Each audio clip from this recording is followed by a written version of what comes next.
Hello everyone. Today we're going to talk about something that's come up a little bit in this week. It's kind of been, we've done a clubhouse on it, we've talked to our students about it, we've talked to other photographers about it, and it is branding. So your image, what you are perceived by everyone, by the clients, by anyone that may hire you or has already hired you. It really depends on where they are in the journey. Some people have already worked with you, some people are going to work with you, but all of that sums up to become the brand that is you or your company. Yeah, we absolutely love talking about branding because I feel like it's only once it clicks that you're like, yes, I totally get what branding is, but until you actually figure out what branding is to you, like it can feel like impossible and you have no idea how you're going to figure it out and what steps you need to take. So today we're going to talk all about those, what steps we took to figure out our brand and what's really worked for us and helped us really create a business that's really revolving around our brand, our identity, the message that we have, and essentially just, we absolutely love branding. So we really want to dive deep and hopefully this will help you figure out what your brand is. Roll the intro.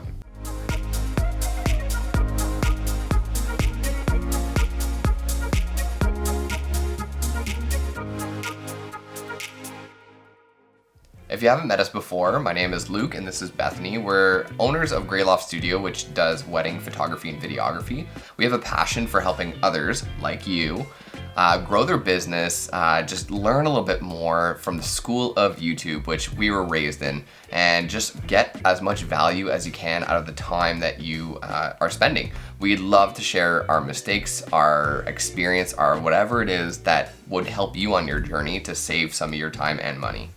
Yeah, we want to give back to you. I mean, again, we are here to really guide you and teach you some of the things that perhaps you may not feel like you can relate to the people who have millions of followers and millions of courses. You know, we're not there yet, but we're just a few steps ahead of you and we want to be there to really help you. So that's kind of our claim to fame, is that we're just a few steps ahead, and if we can do it and teach you all of the things that we've been doing lately, hopefully that will help you on your And that journey. means you can do it too. Yeah, absolutely, you can do it too.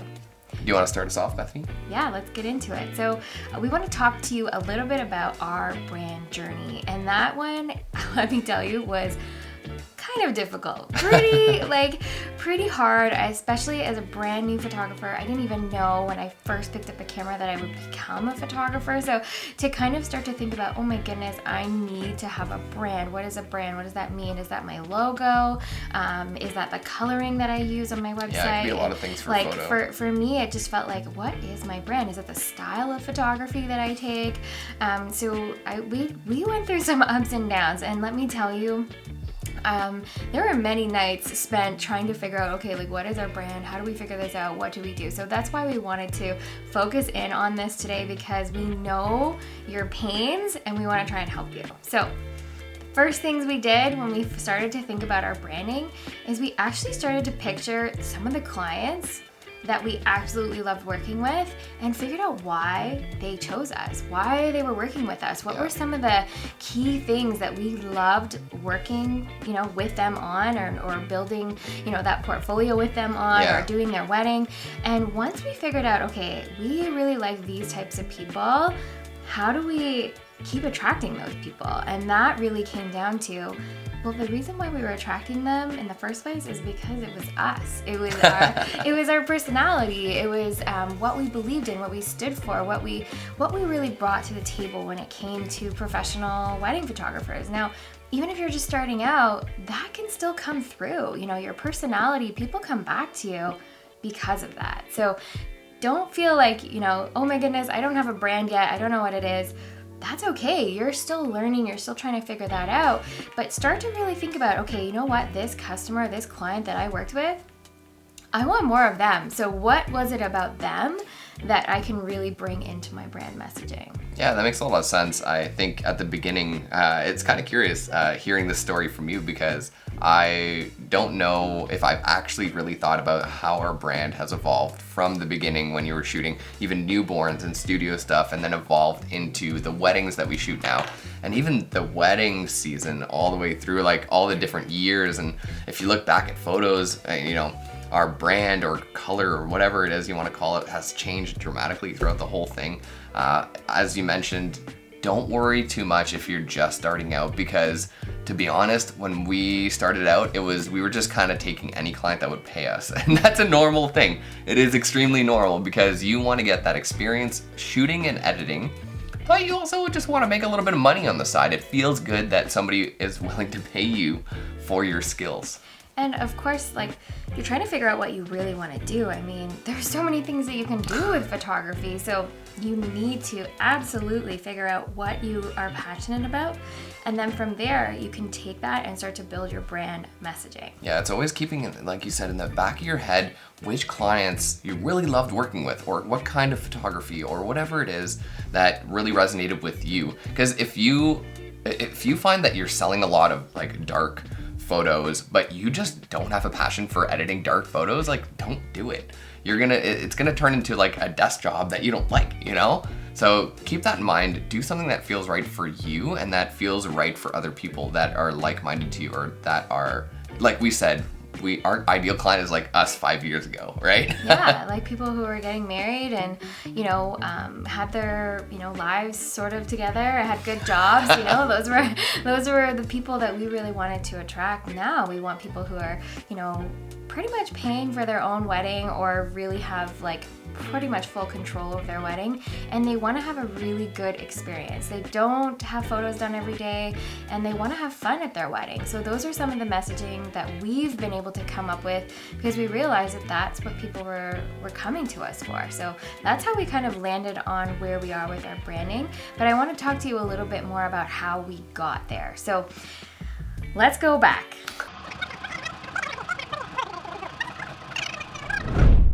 When I first started thinking about branding, I think the first thing that I thought about was a logo. And that is probably the huge misconception that everybody thinks, okay, I need my brand to be my logo. I need it to be the colors that I use on my website. And while the font, while those are very, very important, don't get me wrong, like that is definitely something that you need to be doing. It's not what really is going to start getting you in front of the clients that you want to be attracting. Yeah. It's going to help, obviously, if they land on a very beautiful website and it has all these beautiful colors and layouts and that kind of stuff. But what people are actually coming to you for is, one, the first thing they're looking at is your work. So is your work the style, the sort of, look that they're looking for, especially on their wedding day? Even if they have no idea what that's going to be, like they know if they like that photo or not. Like, it's very clear to them.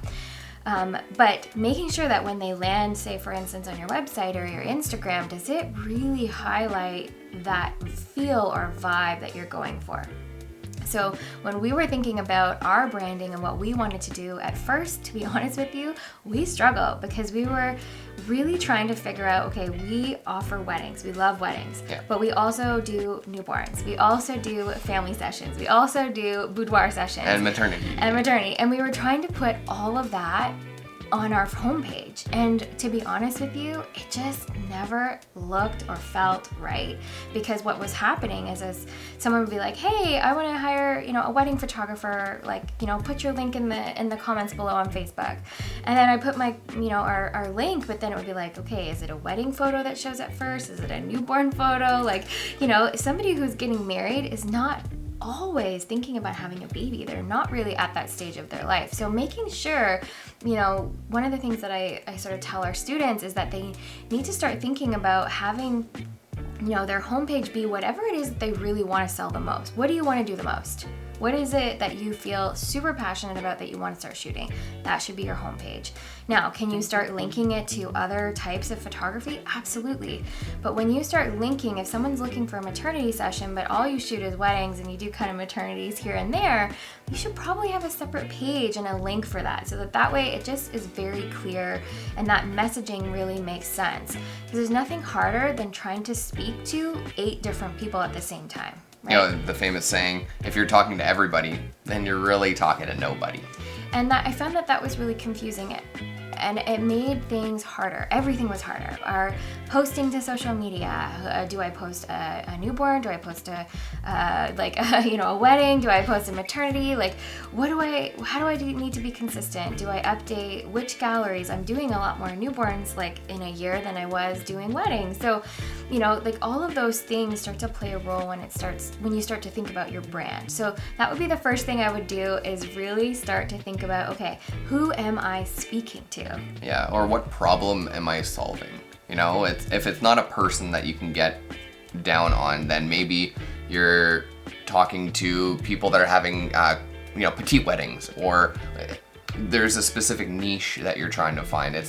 So if it's not a problem, then it's a person. If it's not a person, then it's probably a niche or something very narrow, so that you can really focus your message, because people want to hire the expert.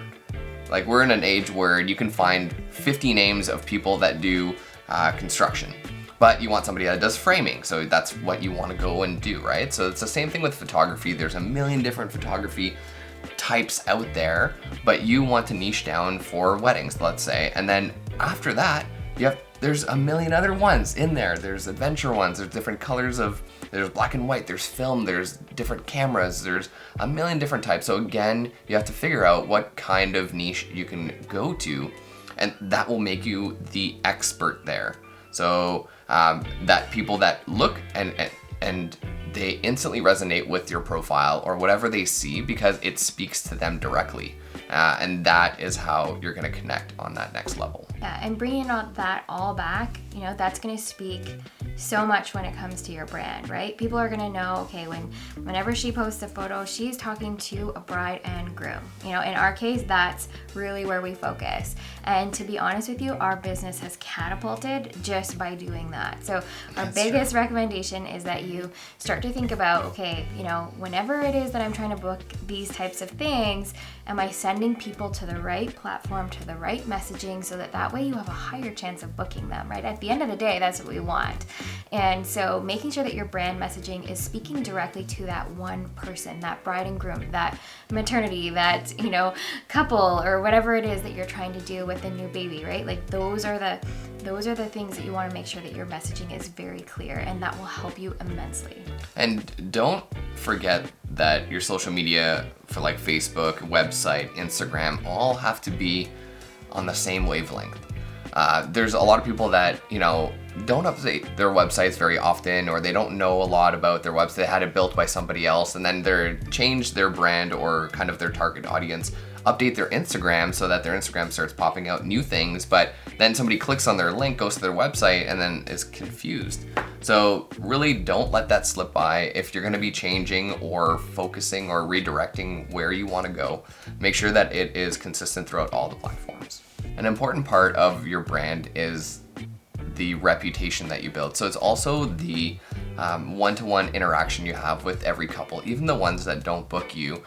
You have to make sure that you're always repeating the same process. We have presentation workflows, so every bride that we have goes through the same process all the way to the wedding day. We make sure that our team is very much on the same page as us when we get to weddings, so that anyone that has a wedding with Greyloft Studio ends up having the exact same thing. They get the same emails, the same experience, and that's really important for us, because then when they tell their friends and their friends step in and see that we're doing the exact same thing again that they've heard from their friend, then that's really important. Really connects that trust and that likability, exactly. So on top of us already being pretty likable, you know what I mean?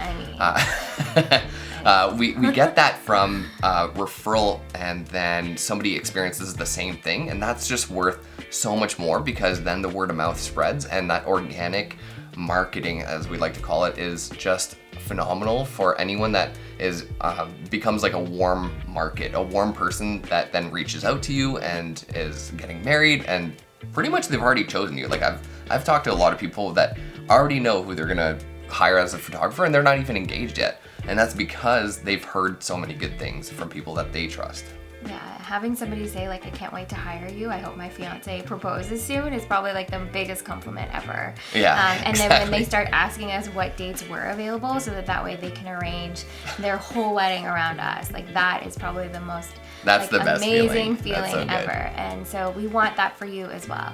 So the last thing that we're going to leave you with here today is really about being consistent. So we've kind of touched on that a little bit here and there, but you really need to be consistent across all of your platforms. And I know that that seems like, okay, that's just a word people throw around, like, yeah, be consistent, but we mean it. And so when you're talking to a bride and a groom and you're saying to them, you know, I really love details, that needs to be on your website. That needs to be in the meeting that you have with them. That needs to be on your social media, because you know what? That bride and groom is going to know that these guys, this photographer, you love details, and that is important to you. And that is really what we want to leave you with, is to be extremely consistent whenever you can, especially in that messaging. And essentially, the more you do that, the more people are going to come to you. The more that magnetic force is going to pull people into your sphere, and they're going to want to hire you pretty much on the spot without really having to do a whole lot. And I think that the more you start to think about what it is that you are offering, especially when it comes to the brand messaging that you're giving them, it's going to speak like mountains over everybody else, rather than just sort of sounding like the next, you know, sort of, I call it like the restaurant style, you know, theme, where it's like, we are professionals and we know how to click the buttons on the camera, so choose us. Like, that's not what we're going for here. We want it to be, you know, an experience-driven conversation that you're having with them, because that is that emotional thing that's going to get them to book with you, and that's what we want. So thank you for watching our video. I hope that you'll subscribe to our channel, because we release videos like this every single week, giving you tips and tricks to grow your business to that 6-figure mark, so you can finally quit that 9-to-5 and turn your side hustle into that full-time biz. So we'll see you next week. Bye. Bye.